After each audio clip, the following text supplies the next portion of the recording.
Okay, it's a windy Wednesday, August 13th, I'm sorry, August 14th, 2013, on the north shore of Oneida Lake.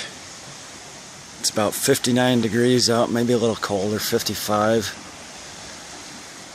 And it's hard to believe just a couple of days ago it was oppressively humid and hot, just miserable. But the weather can really change in a heartbeat here in central New York.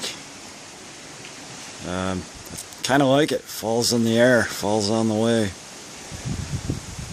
So I'm at my mother's back porch. That sailboat, by the way, is not ours. We don't really know whose sailboat it is. He claims to be a former student of Don's. Seemed like a nice guy, so he said, "Yeah, sure, keep your sailboat in our backyard." Anyways, getting cold, gotta go in.